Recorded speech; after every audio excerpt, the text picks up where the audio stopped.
The cobblestones bit into his knees. That registered first, before the fever, before the panic, before the scent of a stranger lifting him off the ground. Wet stone through denim, the unfamiliar cool of a foreign city in summer, and Elliot kneeling in a narrow alley with his bag spilled across the gutter and his body punishing him for a cycle that had arrived out of nowhere. His neck glands were swelling fast, and the pheromone output was already beyond anything he could control. Crushed chalk and anise flooded the alley, broadcasting to every alpha on the block, and Elliot was alone in a country where he did not speak the language and could not ask for help. Hands gripped his arms, firm, careful, lifting with an ease that told him alpha before his eyes could focus. What came next was the absence of scent. No pheromone announcement, no territorial spike, nothing an omega in cycle should have been able to feel from an alpha this close. It was like being lifted by someone who existed on the other side of a soundproof wall. Elliot looked up. The man's face was angular, dark-eyed, intent, and very still. His mouth was closed. He shifted Elliot's weight to one arm, reached into his pocket with the other, and pulled out a phone. He typed with his thumb, fast, and turned the screen so Elliot could read it. "You are safe. I am taking you to a hospital. Do not try to stand." English. Clean, fluent English on the screen of a phone held by a man who had not said a word, and who carried none of the scent Elliot's body had been bracing for. Elliot read it twice while his vision swam. The last thing he registered before the fever pulled him under was the man lifting him off the ground entirely, carrying him to a car at the end of the alley and lowering him into the back seat with a care that did not match the urgency. The phone screen was still glowing in his peripheral vision, the words still there, and Elliot thought, in the last clear moment before the fever took everything, that the man had understood him without making him speak. Before we dive in, let me know in the comments where you are watching from. Now, back to today's story. Elliot had not taken a real vacation in years. Back-to-back closings, long weeks at the office, and the kind of tiredness that came from building an entire life around routines so tight there was no room for anyone else in it. He was 27, a notary at a corporate law firm in Chicago. The job rewarded exactly the qualities that had kept him functioning since he left home. Composure under pressure, attention to detail, and the ability to pass through rooms without anyone remembering his face. Lisbon was supposed to be anonymity. He had saved up leave for months, and he had chosen Portugal because it was far, and because nobody there knew his name or his designation. The trip had a return date printed on a boarding pass tucked into the front pocket of his suitcase, and that date was the whole point, a month, long enough to feel the shape of a different life. Short enough that no part of him could start confusing a vacation for a move. He arrived on a Monday, checked into a fourth-floor apartment in Alfama, and spent days climbing steep streets with no destination, eating from bakery counters, sitting in plazas where old men argued in a language he could not follow, and nobody looked at him twice. His cycles were regular. They always had been. What happened on a Tuesday morning in the second week was not his body doing what it usually did. It was his body picking an inconvenient moment and hitting harder than it ever had. The morning was warm. Alfama's narrow corridors trapped the warmth and amplified it, and Elliot was climbing toward the castle when the first flush hit his neck glands. Preheat, and bad. He turned downhill. His apartment was close if he moved fast. He did not make it. The full cycle hit on a street so narrow the buildings nearly touched overhead. His knees buckled, his scent blew open, and the cobblestones came up to meet him, while every alpha in range received a signal he could not retract.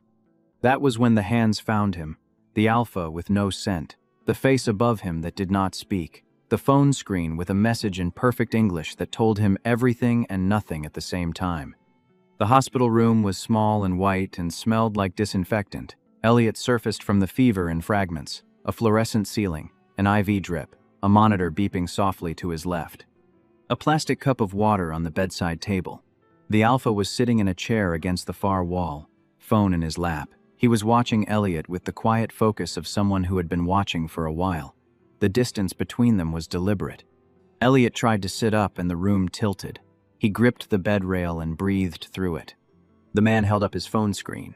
Your fever peaked about an hour ago. It is coming down. Drink the water. How are you feeling? Elliot drank. His hands shook on the cup, but he got it down. Like I got hit by a truck. Where am I? Hospital near Alfama. I found you on the street and drove you here. You have been out for a while. Your bag is under the bed. Passport, wallet, everything. Thank you.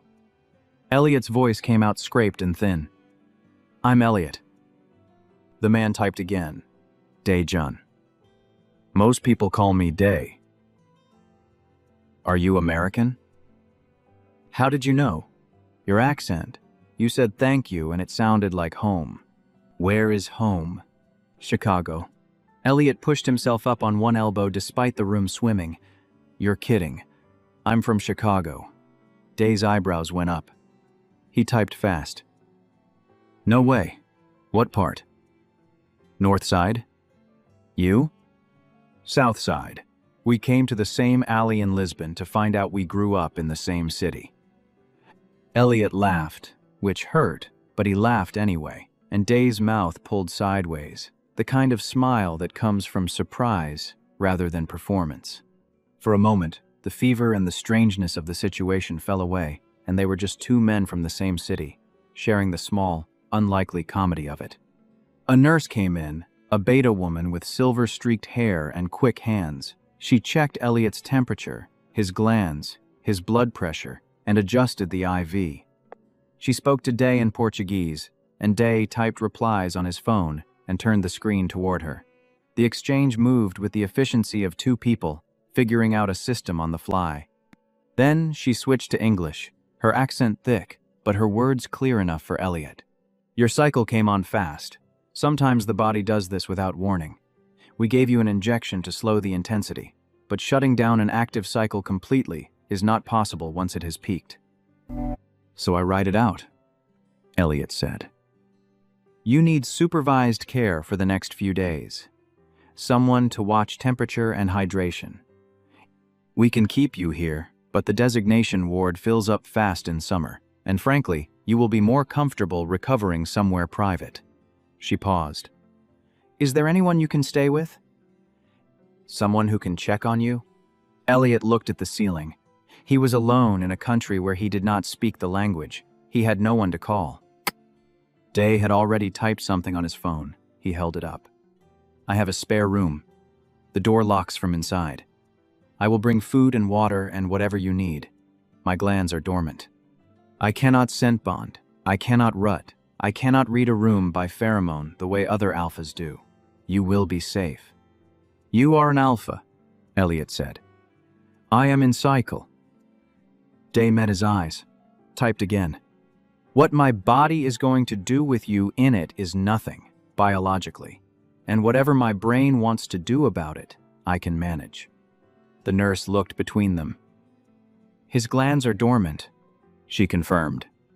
I checked when he brought you in. He is not going to make your symptoms worse. If you are comfortable with it, this is a better option than the ward. Okay, Elliot said. I will stay. The nurse gave final instructions that Dae translated on his phone, squeezed Elliot's hand on her way out, and said something to Dae in Portuguese that he did not translate. They discharged him an hour later.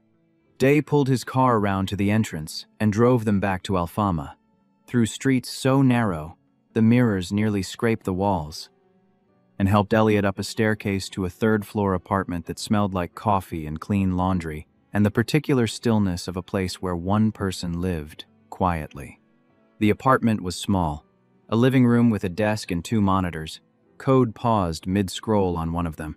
A kitchen with a table big enough for two. A narrow hallway leading to a bathroom and two bedrooms. Books on a shelf. A few framed photographs. A life that was spare and intentional and entirely functional. Dae showed Elliot the spare room. A bed with clean sheets. A window that looked out over the rooftops. A lock on the inside of the door. Elliot sat on the bed and the last of his composure went with the weight of it. The fever was climbing again and the world was going soft around the edges. The first night was bad. The fever came in waves. Between them, windows of clarity, when Elliot could think. During them, sensation replaced thought, a biological demand that had nothing to do with want and everything to do with the machinery of a body insisting it was incomplete. His scent filled the spare room. Crushed chalk and anise gone dark, a thread of dark plum pushing through, and Elliot could smell his own transparency and hated it. Day kept his distance. True to his word, he stayed at his desk, where his laptop and second monitor sat, working through the rest of the afternoon and into the evening, as Elliot would later understand he worked every day. Remote software work for a company back home that paid him to ship code and left him alone about the rest. Every couple of hours, a knock came at the spare room door. A glass of water appeared on the floor outside, a thermometer, a bowl of soup, still warm, and always a message on the phone that he left propped against the glass, screen lit. Your color is better. Temperature still high, but trending down. Made soup. You do not have to eat it, but it is there. Louise from the cafe down the street brought a bag of pastries and left them at the door, did not ask questions. The messages were Elliot's lifeline. During the worst hours, when the fever peaked and the loneliness of a cycle pressed down on him like a weight, he would reach for the phone and read Day's words and feel a quiet comfort in knowing that someone was on the other side of the wall, someone who asked nothing of him and who stayed. Past midnight, a wave crested that was worse than the others. Elliot pressed his face to the wall and made sounds he could not control, low and involuntary, the biological call designed to bring an alpha close. He clamped his mouth shut and wrote it out, shaking, drenched, his scent so thick he could taste it. When the wave receded, he lay in the aftermath and waited. A knock came at the door, softer than the others. "Come in," Elliot said. His voice was ruined. The door opened. Day entered, carrying a basin of water and cloths. He set the basin on the stool, wrung out a cloth, and held it up where Elliot could see it. He raised his eyebrows. "May I?" Elliot nodded. Day pressed the cold cloth to Elliot's forehead, then his temples, then the sides of his neck, navigating around the scent glands without touching them, precise about where to apply pressure and where to avoid. The cold pulled the fever out through the skin, and Elliot's eyes closed and his body went slack, and a sound escaped his throat that was embarrassingly close to relief. Day's hands were sure, and the apartment still smelled of nothing but coffee and clean laundry and the soap on his skin.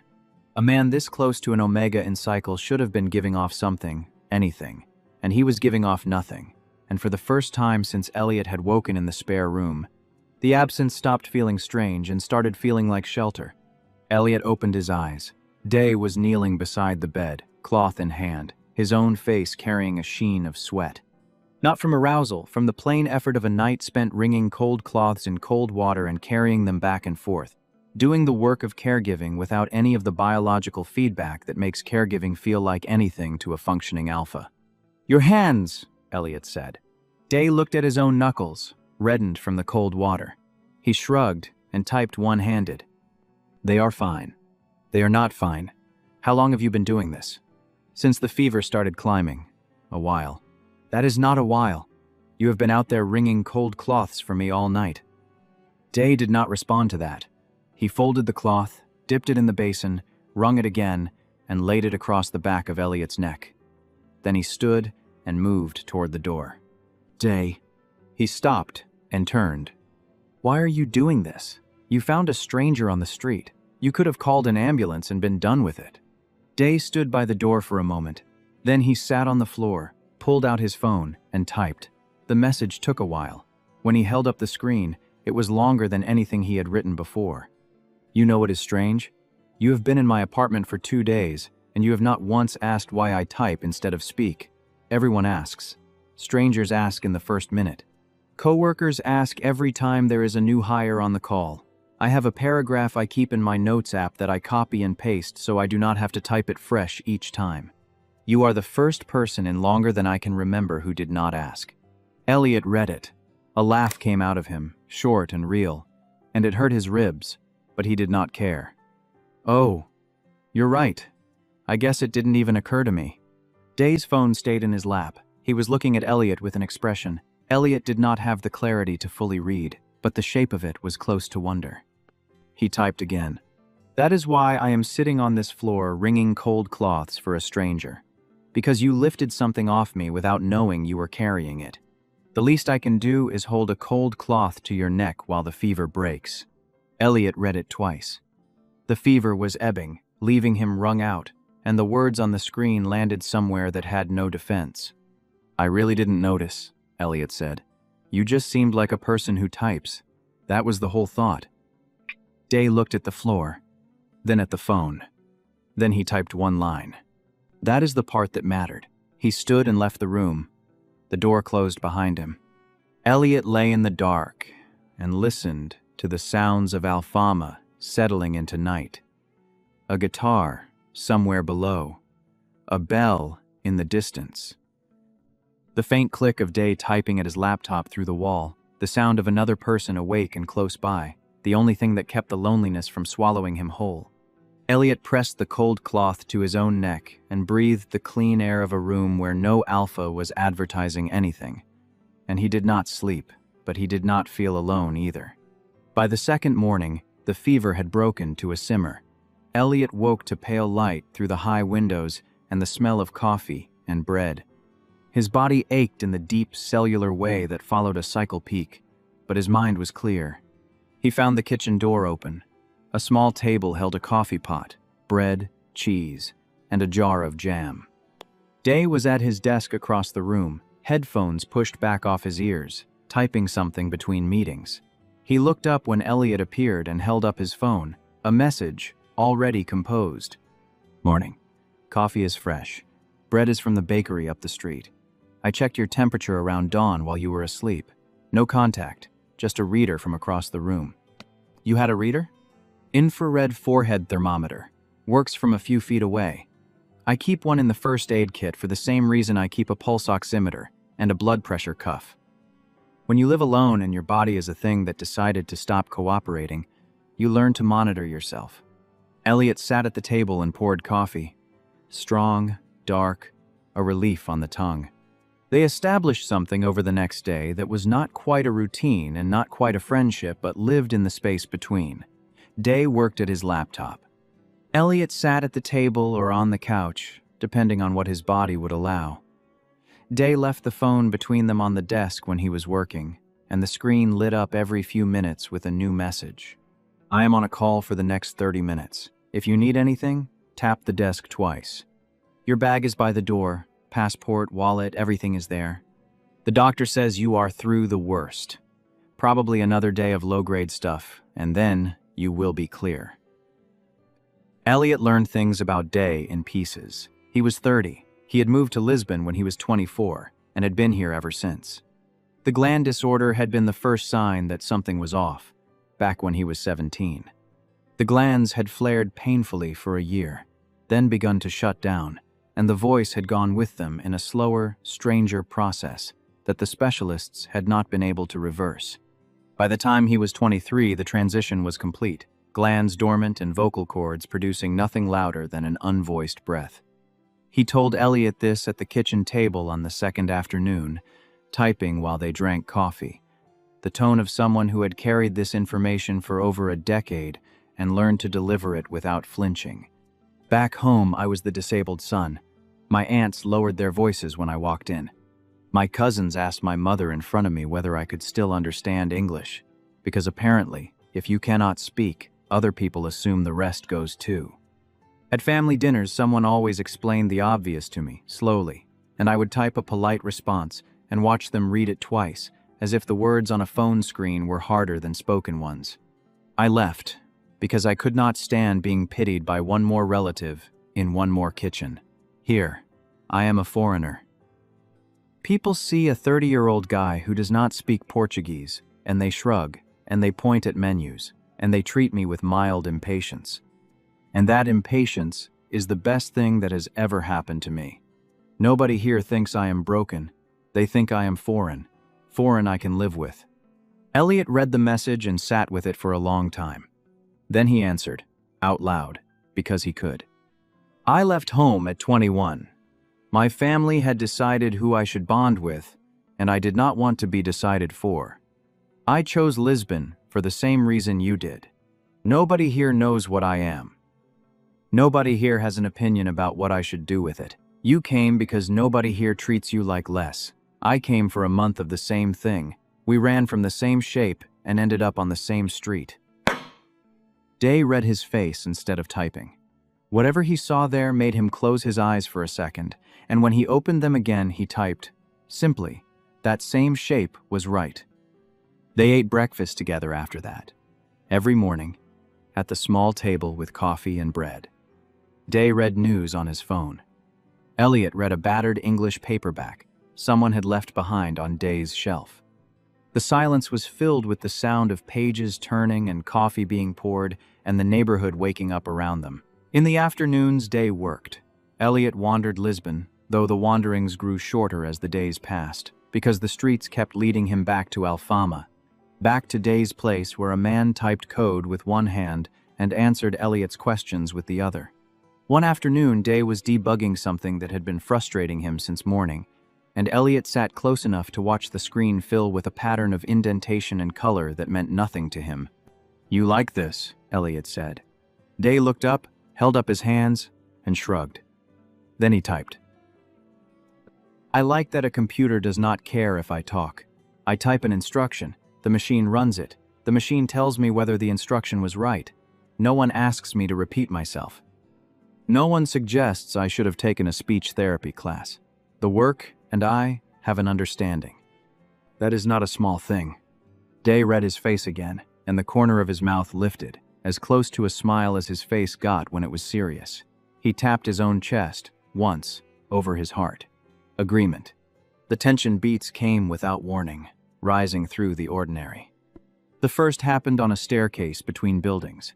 Elliot's foot slipped on a wet step, and Day's hand closed on his elbow from behind, automatic, firm, and stayed there until Elliot was steady.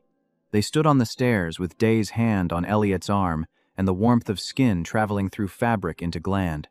Day released after a beat and typed that the stairs had ended a lot of ankles, and they walked the rest of the way down, without looking at each other. The second happened at the kitchen table on a warm afternoon. Day was showing Elliot how to fix a torn page in an old paperback he had found at a flea market, pressing the spine flat with one hand and running a strip of archival tape along the seam with the other. Day's fingers closed over Elliot's, guiding his hand, adjusting pressure, and the contact was technical, instructional, and lasted longer than instruction required. Elliot's wrist gland pulsed against Day's palm. The dark plum bloomed. Day pulled his hand back slowly and picked up the book, and did not look at Elliot for a long minute. And the apartment, which had smelled of nothing but coffee and laundry soap for as long as Elliot had known it, carried the faintest trace of something new, so faint Elliot almost missed it. A dry sharpness of cold steel and frozen lichen that was gone before he could turn his head toward it. Day did not look up from the book. His hand on the tape was steady, but his breathing had shifted, and his shoulders had gone a degree more still, and Elliot understood that whatever had just happened had happened to Day's body, not just to his. They did not speak of it, Day typed, eventually, about dinner. Elliot answered. The moment passed into the rest of the afternoon, and neither of them pointed at it, and the apartment went back to smelling like nothing. But it had not been nothing. And Elliot, lying in the spare room that night where no alpha was advertising anything, put his wrist to his nose and could still faintly smell cold steel, and he lay awake with it for a long time. The cycle finished its tail end on the fourth day, and Elliot went back to his apartment in Alfama. He went back. He did not leave. He dropped his bag on the apartment floor, showered in water so hot it scalded the last of the fever out of him, changed into clean clothes, and walked straight back down the hill to Day's apartment. Day looked up from his laptop when Elliot pushed the door open. He did not type anything. He stood, crossed the room, and pulled out a chair at the small table, the same chair Elliot had sat in every morning since the fever, and gestured to it with the flat of his hand. "Sit, coffee." Same as always. Elliot sat. Day made coffee. Neither of them mentioned that Elliot had a perfectly functional espresso machine up the hill and had walked past it without stopping. Elliot had 3 weeks left on his booking. The boarding pass was still in the front pocket of his suitcase. He had not looked at it since he landed. He did not look at it now. He did not spend those 3 weeks in his apartment. He spent them at Day's place in the mornings, watching Day type code and drinking coffee at the kitchen table, and he spent them walking Lisbon with Day in the afternoons when Day logged off early, which Day began doing more often as the days went on. Day showed him the city in pieces. Not the tourist version. The version a man who had lived there for 6 years had built for himself out of small private landmarks. A cafe at the top of a hill where an old man sold custard tarts that a tourist guide had never heard of. A ferry across the river to the other bank for a sunset that did not need a photo. A viewpoint tucked behind a church where the kids who skateboarded past knew Day by sight and nodded at him without asking anything. A bookstore in Chiato where the owner let Day leave his phone on the counter so he could type replies without holding it, because the owner had figured out Day's system within one visit and never mentioned it again. Lisbon was not where Day had been born, but it was where he had been allowed to exist without an asterisk, and he handed Elliot the map of that existence, one piece at a time. They took a day and drove to the coast. Day had a small car he used for weekend trips. Elliot had not been in a car with another person in months. Day drove with one hand on the wheel and the other flat on his thigh, and the radio played something Portuguese and melodic, and the wind came in through the open windows, and Elliot watched Day's profile in the sun and felt the quiet settling of being a passenger somewhere he had chosen to be. They ate fish at a small place above a cliff. Day paid before Elliot could reach for his wallet, and when Elliot protested, Day typed that Elliot had been buying groceries and cooking dinner all week, and they were even. They walked along a cliff path where the wind pushed hard enough that Elliot had to lean into it. Day's hand closed around his wrist without asking, holding him upright. Elliot did not pull away. The touch lasted the length of the cliff walk, and when they stopped at the end, Day released him slowly, and Elliot felt the absence where the hand had been. The third tension beat happened that night, back in the apartment. Day had been typing something long on his laptop, a message to a colleague in a different time zone, and Elliot had been reading on the bed in the spare room with the door open. The apartment was lit low. Elliot came out for water. Day was at the desk in profile, lamplight on the line of his jaw, the focus on his face, the focus of a man who had not noticed anyone watching him. Elliot stood in the doorway and watched him. Day looked up. Their eyes held across the room. Elliot's scent shifted before he could catch it, dark plum surfacing warm and ripe, and Day's hands went flat on the desk, and his head tipped forward a fraction, and he inhaled once, slow. And then something else entered the room. It was not strong, not the full-bodied scent of a functioning alpha. It was a trace, a thread, cold steel and frozen lichen, and underneath them, a warm undernote. Elliot did not have a word for earthy and unfamiliar, gone before he could finish registering it. Day's whole face had changed. He was staring at his own hands on the desk, as if they had stopped belonging to him. His breath had gone shallow. He looked up at Elliot, and his eyes were wet, and Elliot did not understand yet, but he understood that something had happened that he was not supposed to see. Day reached for his phone. His hand was not steady. He typed without stopping, filling the screen. Then he set the phone down, face up, and pushed it across the desk toward Elliot, and turned his back and walked to the far window, and stood there, with his shoulders locked and his head down, giving Elliot privacy to read. Elliot picked up the phone. My glands have not produced anything in years. Not a trace, not an echo, nothing. The doctors told me at 23 that the dormancy was permanent and I should stop checking. I stopped. I built my whole life around the fact that my body does not do this anymore. Something happened just now. I do not know if you felt it. I did. Just for a second. It has not happened since I was 22. I do not know what it means. I do not know if it means anything. I do not want to put it on you as if it does. I needed you to know, so I was not lying about my own body in the same room as yours. Elliot read it. Read it again. He set the phone down on the desk. He walked across the room. Day did not turn around. Elliot stopped behind him, close enough that his voice would carry. Day, he said. Day's head came up, but he did not turn. I felt it. Day's shoulders went down. The tension left his body all at once, and his head dropped forward again, and Elliot, standing half a step behind him with his own hand hovering in the air, watched a man who had been braced against his own body for years finally stop bracing. Elliot did not touch him. He did not need to. He stood behind him and waited, and after a long moment Day turned around, and his face was wet, and Elliot's hand came up to Day's cheek before either of them could decide whether it should. And Day's eyes closed, and he leaned into the palm like somebody leaning into warmth after a long winter. The apartment smelled, faintly, of cold steel. Neither of them said the word for what it was, because neither of them had one yet. But they both knew that something his body had given up on years ago had chosen tonight to happen, and they were going to have to figure out what to do with it in the morning. In the morning, Day was already at his desk when Elliot came out of the spare room. Coffee was made. Bread was on the table. Day looked up and held up his phone. "Slept?" "A little. You?" "A little." They did not mention the night before directly. They did not need to. Day's hands passed the sugar. Elliot's knee brushed Day's under the table and did not move away. The air between them had changed shape. Midway through breakfast, Day asked about Elliot's work, typing the question across the table with his thumb, and Elliot told him. Notarizing documents at a corporate law firm back in Chicago.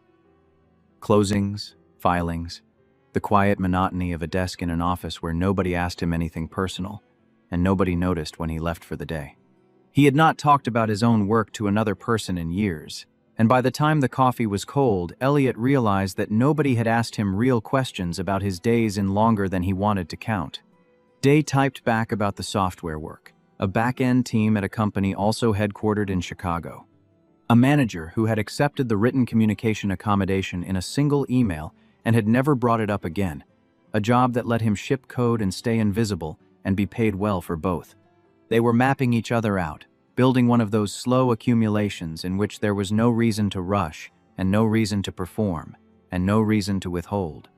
In the afternoon they walked. Day led Elliot to a viewpoint above the river that the guidebooks did not list, and they sat on a low wall with their feet dangling and watched a ferry cut across the water. Day typed on his phone, then handed it to Elliot. It happened twice more since last night. Elliot looked at him. What did? The thing. The glands. Once when I poured your coffee this morning and our hands touched on the cup. Once just now when you laughed. Both times a trace. Both times gone in a second. I am keeping track because I need to know if I am imagining it. You are not imagining it. I smelled it both times. Day closed his eyes for a second. Then he typed again. The last doctor I saw was in Chicago, 2 years ago. She told me the dormancy was permanent and that I should focus on quality of life and stop chasing a reversal that was not coming. I stopped going after that. I stopped checking. I built my life around the absence. He paused, typed more. And now my body is doing a thing it was told it would never do again, and it is doing it because of you, and I do not know what to make of that, except that I am not going to pretend it is not happening. Elliot held the phone and let the words settle. The ferry had crossed the river and was coming back, and the light had shifted from gold to amber, and neither of them had moved. You do not have to make anything of it yet, Elliot said. You just have to let it be true. Day put the phone down on the wall between them, face down, and took Elliot's hand. He did not do it gently or tentatively. He took it like something he had decided he was not going to pretend was not his, and he laced his fingers through Elliot's and looked out at the river and did not say anything at all, because he could not, and because he did not need to. That night, Elliot did not go back to his apartment. He had been sleeping in the spare room since the fever, and the routine of it had become a kind of permission neither of them questioned. But when the evening settled and Day finished his last work call and the apartment went quiet, Elliot stood in the hallway between the spare room and Day's bedroom and did not move. Day appeared in his own doorway. He looked at Elliot.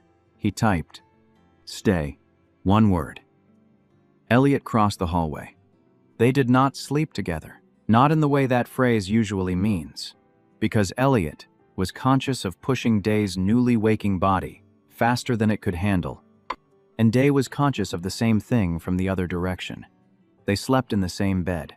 Day's arm went around Elliot's waist sometime after midnight and stayed there until morning.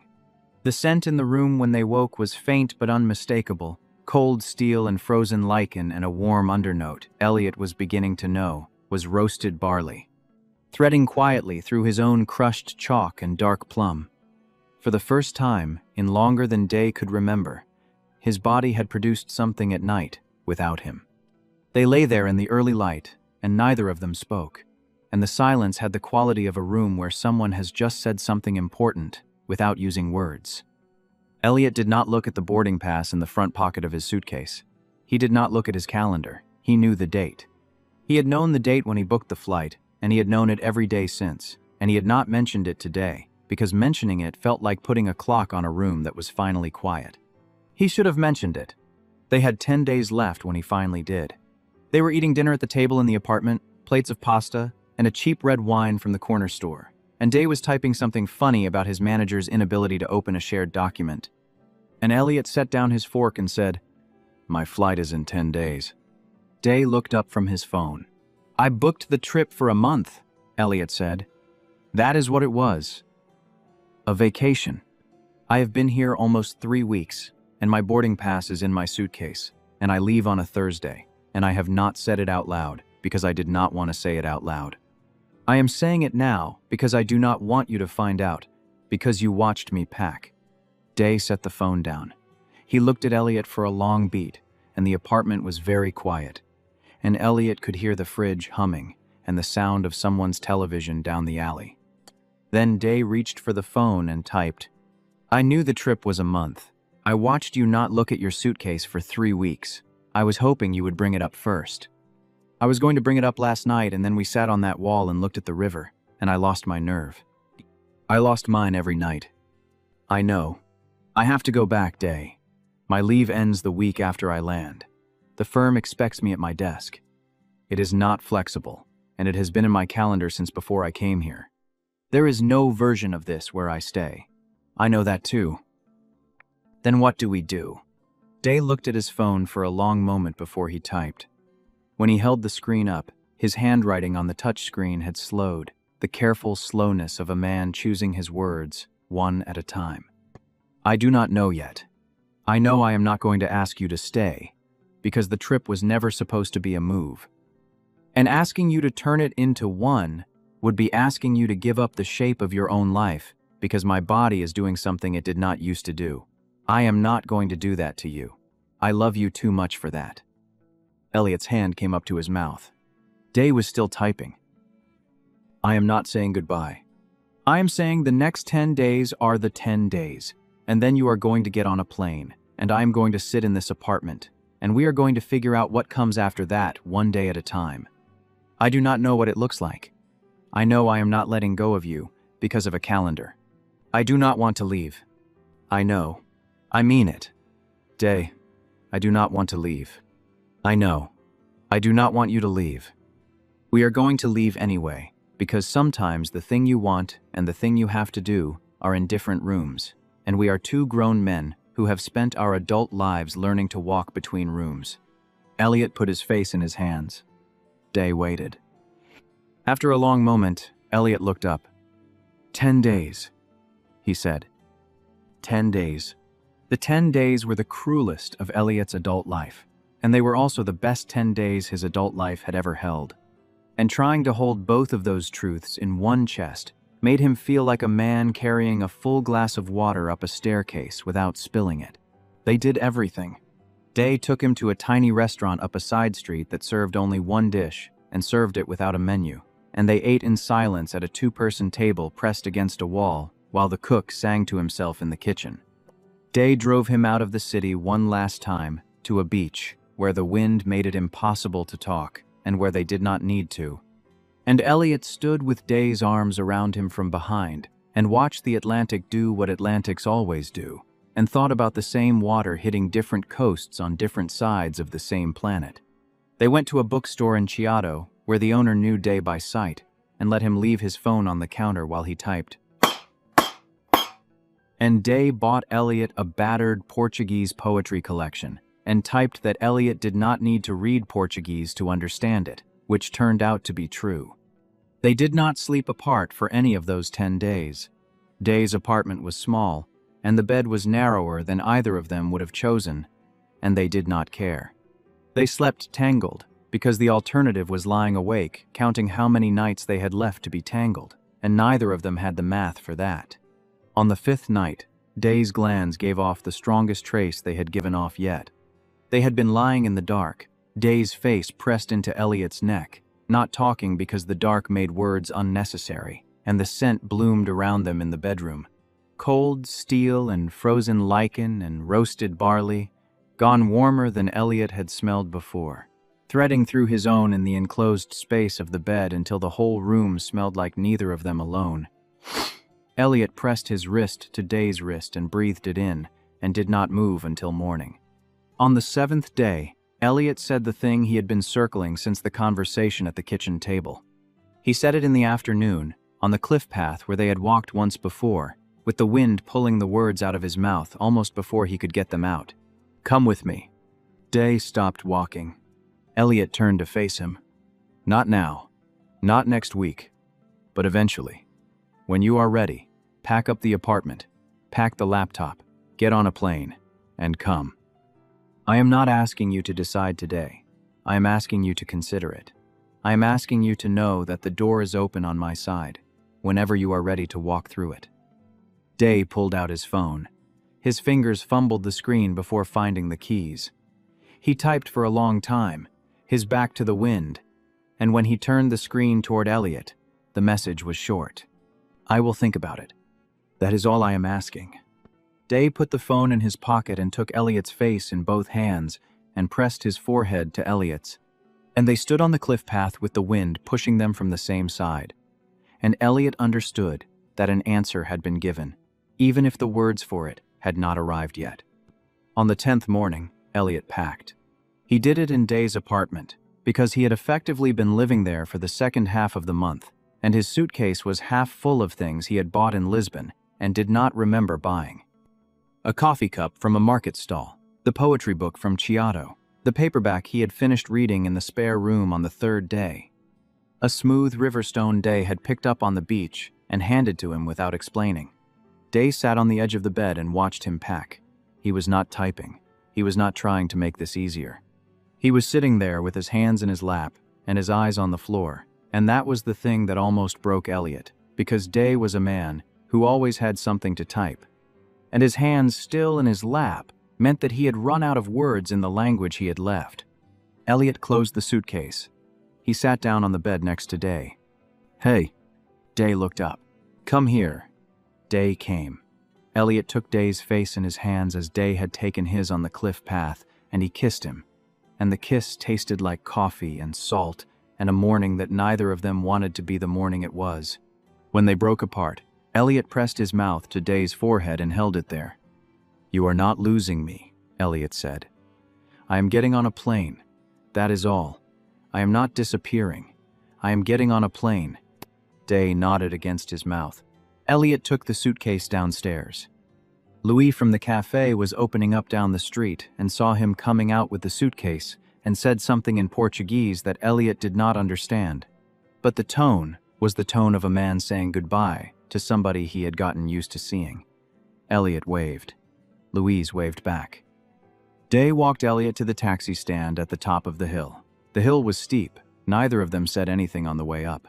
At the taxi stand, Day pulled out his phone one last time and typed, "Text me when you land. Text me when you wake up. Text me when you cannot sleep. I do not care about the time zones. I want every small thing. If you think something is too small to send, send it. Every small thing, I promise."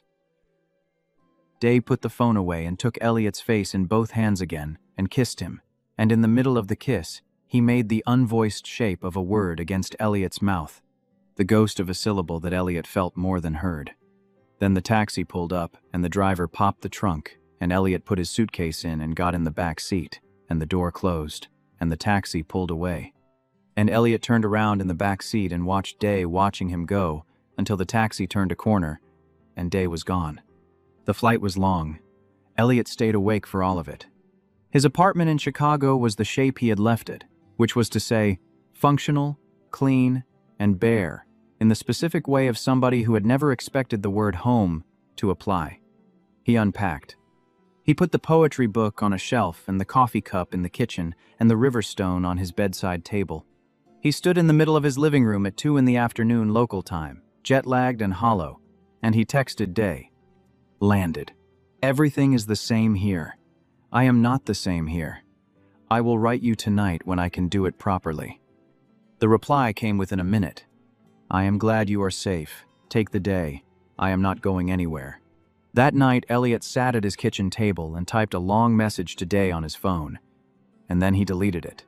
And then he typed a shorter one and sent it, and Day answered almost immediately. And the two of them texted back and forth until Elliot's phone was warm in his hand and his eyes were gritty, and the clock said something that did not correspond to any sane hour in either time zone. They fell into a rhythm.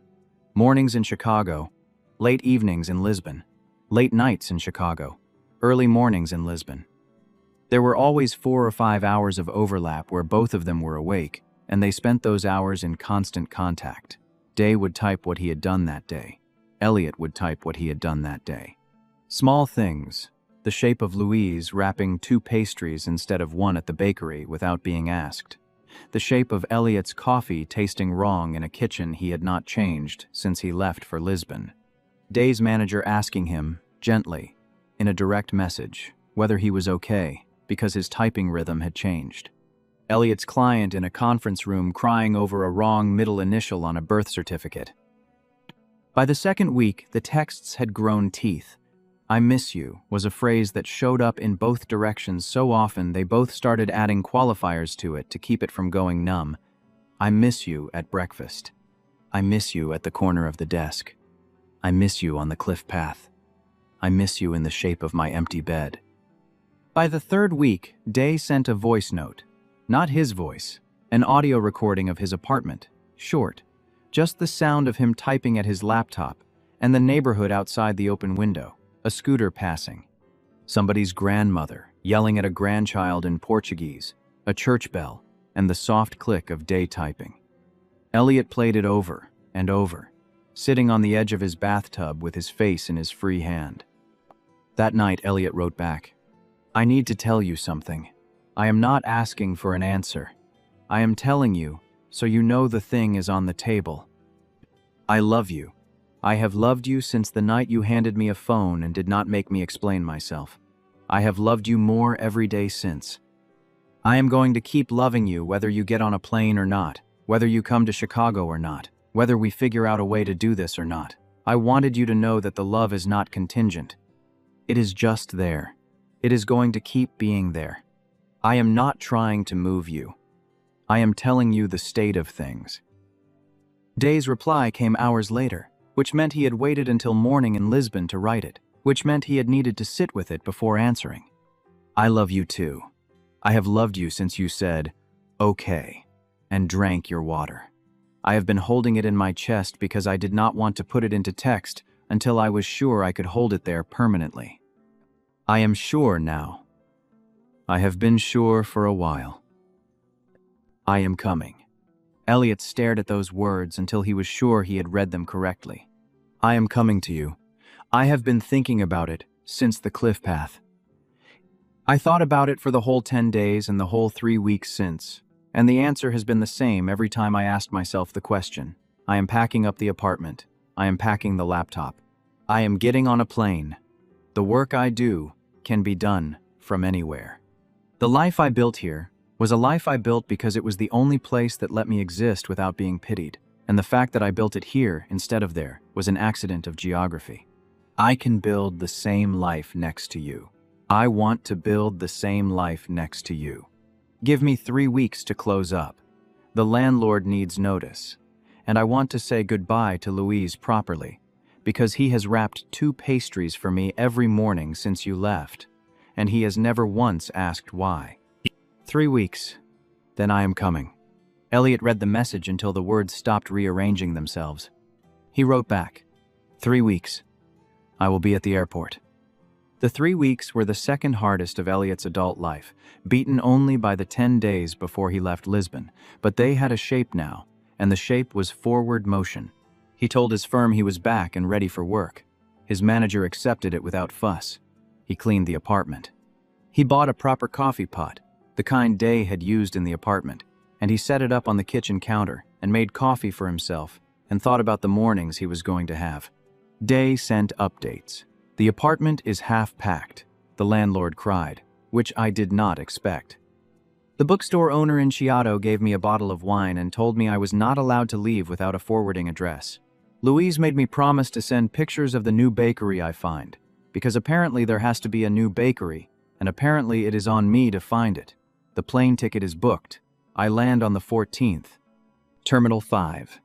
Elliot wrote back the 14th, and underlined it in his mind constantly. On the 13th, he did not sleep. On the 14th, he drove to the airport hours early and sat in the cell phone lot with the radio off and his hands on the steering wheel. He pulled up to the arrivals curb at Terminal 5 as the flight status flipped from landed to baggage claim.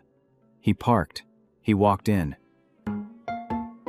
He stood inside the doors of the arrivals hall and watched the glass doors from customs, and he waited. He saw Day before Day saw him.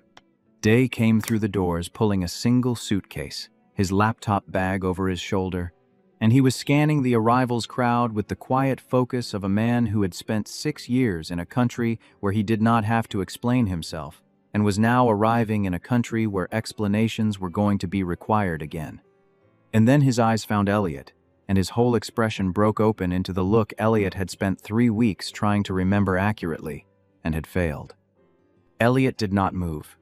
Day crossed the arrivals hall, suitcase wheels clicking on the linoleum, and when he got close, he dropped the suitcase handle and stepped into Elliot and put his arms around him and held on, and Elliot held on back. And the arrivals hall faded into the blur of an airport, doing what airports always do, while 2 men stood in the middle of it and did not move for a long time. When they finally stepped back, Day took Elliot's face in both hands as he had on the cliff path and on the last morning in Lisbon, and he pressed his forehead to Elliot's, and he did not reach for his phone, because his phone was in his pocket, and he did not need it. His mouth moved against Elliot's temple, and a sound came out. Barely a sound at all, more the ghost of a sound. A broken, unvoiced breath, shaped into something Elliot felt against his skin more than he heard. "I love you." Elliot went still, and for a moment the entire arrivals hall seemed to go with him. He lifted his head slowly. He looked at Day. Day's eyes were huge, and his hand had come up to his own throat, and his face was the face of a man who had just discovered that something he had put down years ago was still in his pocket after all. "Day," Elliot said. His voice was not steady. "Day, your voice." Day did not type. He did not reach for his phone. He tried again. His lips moved. The same sound came out. Not louder, not clearer, but there, broken and fragile and unmistakably his. "I love you." Elliot's hand came up to Day's cheek, and his thumb swept away a tear that Day had not noticed he had produced. Elliot was crying too. The scent around them was the strongest it had been since they met. Cold steel and frozen lichen and roasted barley and crushed chalk and dark plum, and the thing they made together, something clean and foreign that neither of them carried alone. Day's mouth opened against Elliot's, and the kiss tasted like airport air and salt, and years of silence breaking, softly, in a terminal where no one had been waiting for it, and everyone had been. Day did not speak again that day. He would not speak again for weeks after that, and when he tried, the sound would not come. A specialist Elliot found for him explained that the return of the glands had partially re-innervated the vocal pathway, that some of it might come back and some of it might not, that there was no way to predict and no way to force it. Day did not need predictions.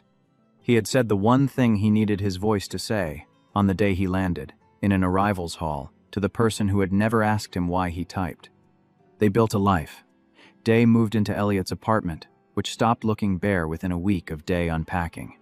And they bought a bigger coffee pot together, because the one Elliot had bought was too small for 2 people who drank it by the pot, rather than the cup. Day kept his remote job. Elliot kept his notary work. They were not rich, and they were not famous, and they were not the subject of anyone's story, except each other's, which turned out to be the only kind of life either of them had ever actually wanted. Day went to see his family a few months after he landed. Elliot went with him.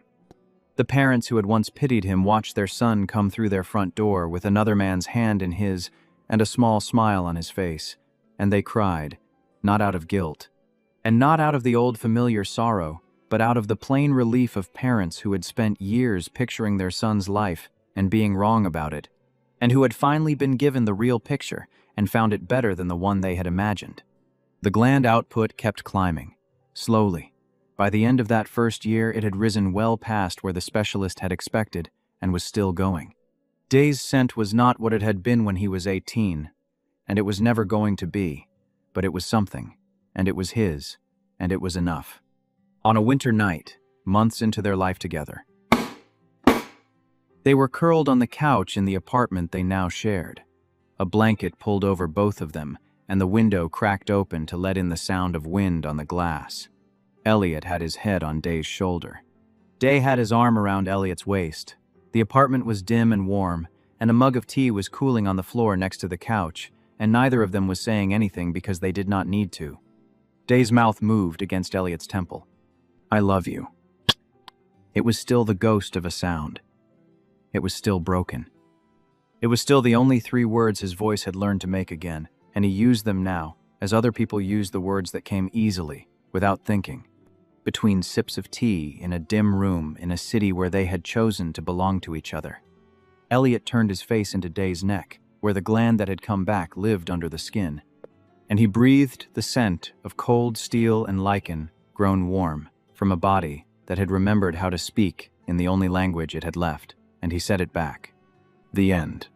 Thank you for listening. If you enjoyed the story, tell me your thoughts in the comments. I would love to hear from you.